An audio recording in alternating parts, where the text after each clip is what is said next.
안녕하세요. 따뜻한 책 한 잔입니다. 제가 유튜브를 시작한 지 오늘로 4년이 딱 되었는데요.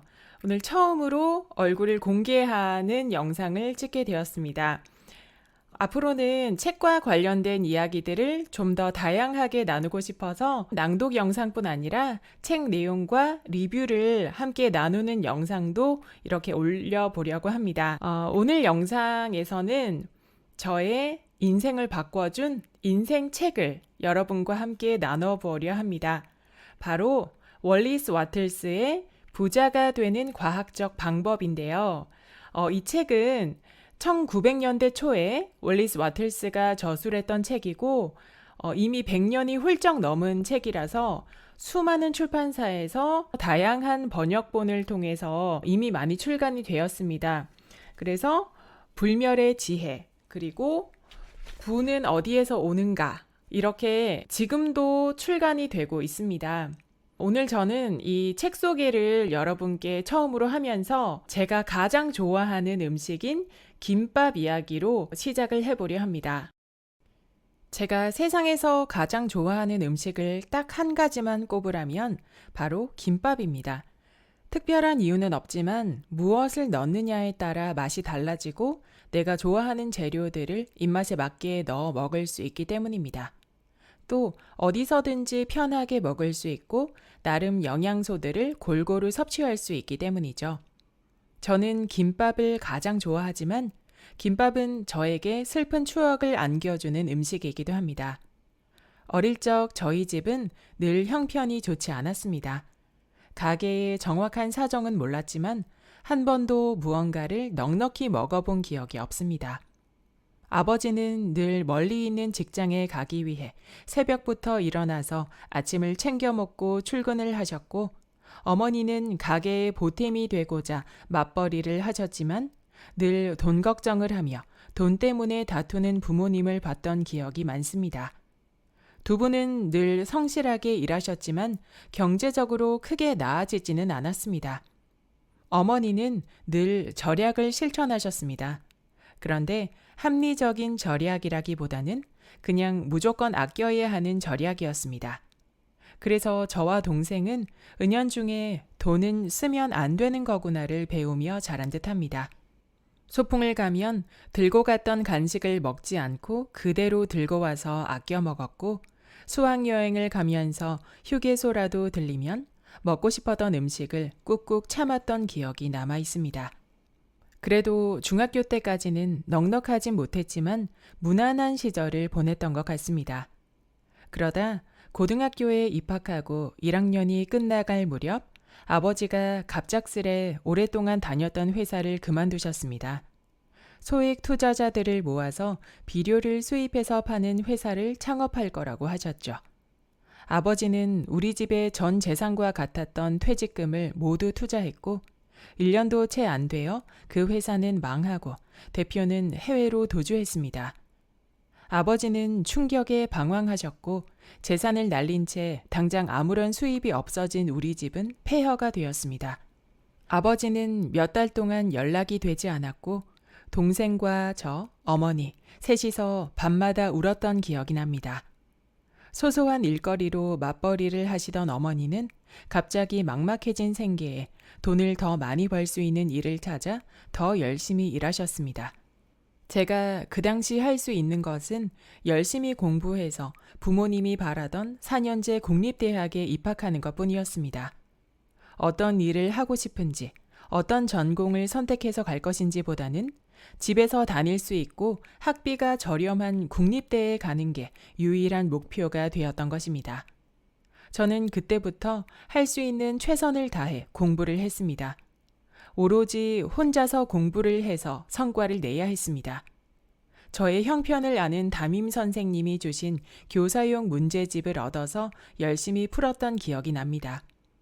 모의고사가 끝나면 오답노트를 만들어서 틀린 문제를 복기해가며 나름 열심히 공부했습니다. 고등학교 2학년 당시 아침 8시에 등교를 해서 밤 10시까지 야간 자율학습을 했었는데요. 그러기 위해서는 급식으로 점심과 저녁을 모두 먹어야 했습니다. 저는 돈을 아끼기 위해 50분 거리도 걸어 다닐 때가 많았기에 점심만 신청을 하고 석식은 500원짜리 빵 하나로 때우기로 합니다. 고3이 되었을 때는 그마저도 아껴야 했기에 집에 있는 재료를 활용해서 점심과 저녁 모두 김밥을 싸서 다녔습니다. 아침에 어머니가 각종 반찬이나 김치를 포함한 김밥 재료들을 준비해 주시면 제가 직접 싸서 도시락에 담아가곤 했습니다. 사실 집에 있는 반찬으로 싸가는 김밥이었기에 그리 풍성하지도 않았죠. 수능을 볼 때까지 매일을 그렇게 김밥을 싸서 다녔습니다. 김밥은 제가 제일 좋아하는 음식이지만 매일 두 끼를 먹다 보면 먹기 싫어질 때도 있었습니다. 다른 친구들은 맛이 없다고 버리는 그 급식이 먹고 싶을 때도 많았습니다. 하루는 점심을 먹고 있는데 제 옆에 짝으로 있던 친구가 묻더군요. 너는 왜 맨날 김밥만 싸와서 먹어? 별뜻 없는 질문이었을 수도 있는데 혼자서 왠지 모르게 부끄러운 마음이 올라왔습니다. 아, 그냥 내가 김밥을 좋아해서 라고 얼버무렸습니다. 그런데 그 친구는 그 대답을 듣고는 이상한 눈빛으로 보더니 그 뒤로 저에게 말을 걸지 않았습니다. 그냥 이상하다고 생각한 건데 괜한 저의 자격지심이 그렇게 기억하는 걸지도 모르겠습니다. 김밥을 좋아하는 것도 유전인지 저희 아이들은 김밥을 무척 좋아합니다. 재료를 사서 요즘에도 자주 김밥을 싸주는데요. 김밥을 쌀 때마다 그때의 기억이 문득문득 떠오릅니다. 그 뒤로 저는 어떻게 되었을까요? 나름 열심히 공부했던 덕분에 부모님이 바라셨던 대학에 입학하게 되었습니다.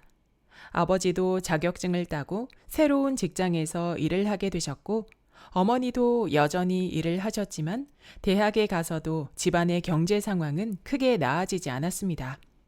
저는 여러 아르바이트를 하고 가요제에 나가서 받은 상금을 모아 대학 생활을 이어나갔습니다.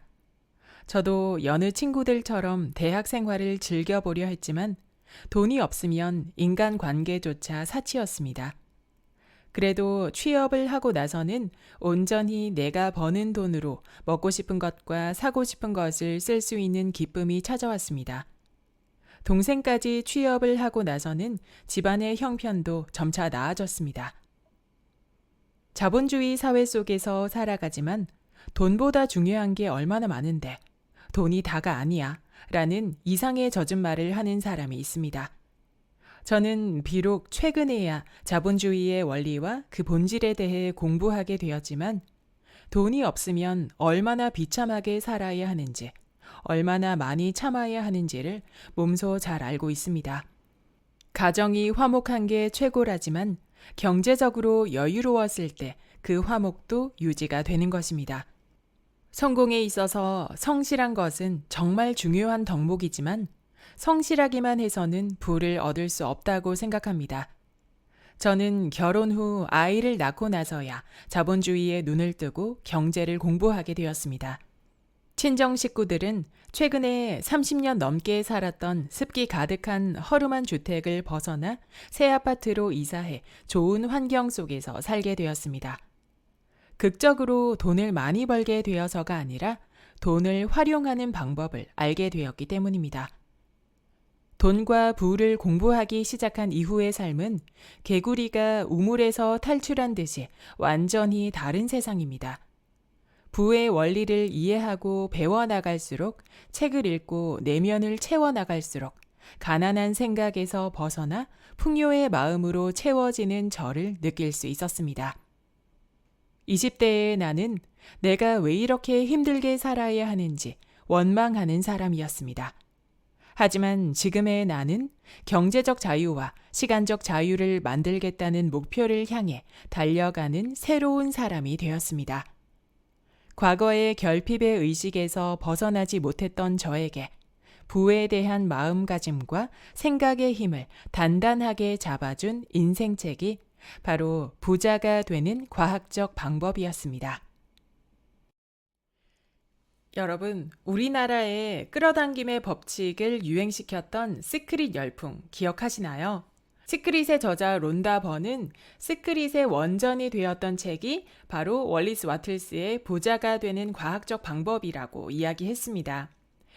이 책은 부자가 되는 방법은 분명히 존재하고 누구나 이 책의 내용을 그대로 따라한다면 부자가 될 수 있다고 강조했습니다. 저자는 부자가 되는 것은 증대되고자 하는 모든 생명체의 목표이자 본성이라고 이야기했고요. 모든 증대 활동에는 재화가 필요하기 때문에 우리는 부자가 되는 과학적 방법을 배워야 한다고 이야기하고 있습니다. 저자는 부자가 되기 위한 특정한 방식을 활용해야 한다고 이야기하는데요.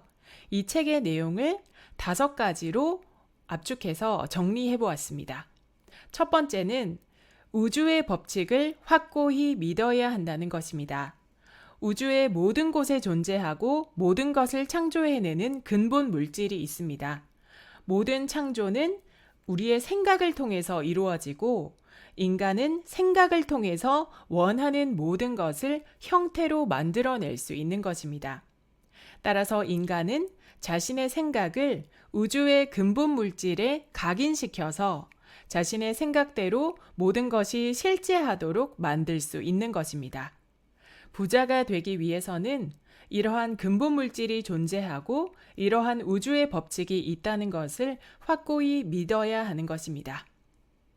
두 번째는요, 나의 목적이 우주의 목적과 일치해야 한다는 것입니다. 우주의 목적은 모두가 풍요로워지고 모두에게 풍요로운 생명력을 선사하는 것입니다. 나의 마음과 재능을 활용하여 스스로 더욱 풍요로워지고 남에게도 풍요로움을 선사하는 활동을 할 때 우리 모두는 부자가 될 수 있는 것입니다. 그래서 우리는 경쟁이 아닌 창조의 마음을 가져야 합니다. 모든 사람이 다 쓰고도 남을 만큼 부는 충분히 우주에 존재하기 때문에 남과 경쟁한다는 생각을 버리고 내가 새로운 분야를 창조하겠다는 생각으로 나아갈 때 우리의 부는 더욱 증대될 수 있는 것입니다. 세 번째는 감사하는 마음을 가지는 것인데요. 감사하는 마음은 빠르게 부를 증대시킬 수 있습니다. 매사에 항상 감사하는 마음을 가지는 사람은 우주와 더 빠르게 접촉할 수 있습니다. 주변의 모든 것에 감사할 때, 그리고 내가 원하는 것을 이미 받았다고 생각하고 그것에 대해서 감사할 때 우리는 우주의 반작용 원리에 따라서 원하는 것을 그대로 돌려받게 되는 것입니다. 그래서 늘 매사에 지속적으로 깊이 감사하는 마음을 가지려고 노력하는 것이 중요합니다.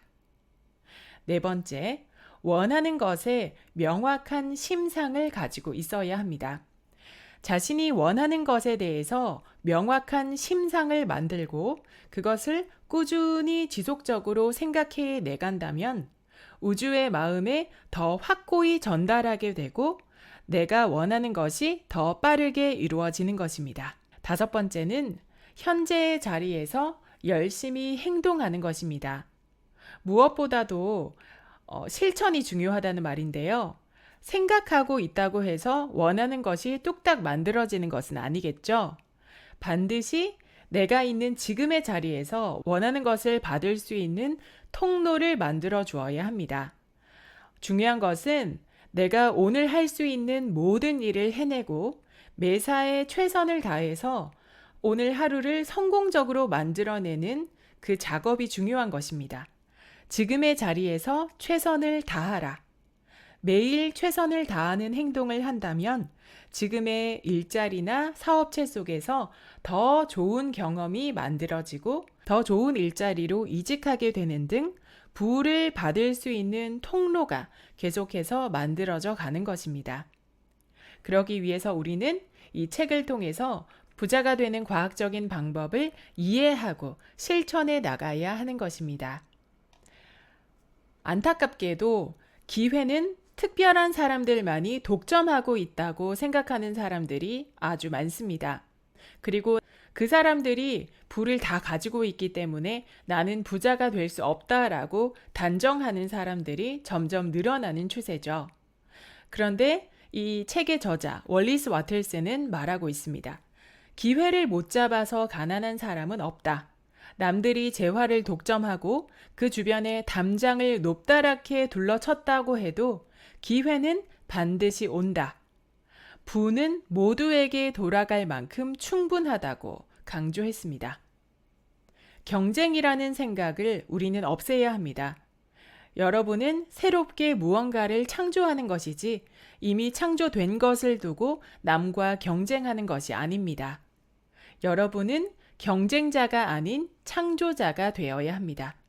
이 지구상에는 아직 빛을 보지 못한 수백만, 수천만의 황금 덩어리가 존재하고 있습니다. 새로운 금광을 찾기 위해서 수천 명의 인력이 투입되어야 된다고 해도 필요한 황금은 반드시 나에게 온다라고 월리스 와틀스는 말했습니다. 월리스 와틀스가 말한 모든 철학은 세상을 바라보는 저의 시각을 완전히 바꿔주었습니다. 그리고 결핍에 대한 의식에서 빠져나올 수 있도록 도와주었습니다. 아직 이 책을 읽어보지 못하신 분들이 계시다면 꼭 한 번은 읽어보시길 추천하겠습니다. 오늘 이야기가 여러분의 가슴을 두드렸길 바랍니다. 이 자리를 빌어서 저의 인생책을 소개할 수 있어서 정말 큰 기쁨이었습니다. 다음에도 좋은 영상으로 찾아뵙겠습니다. 늘 저의 영상을 시청해 주셔서 감사합니다.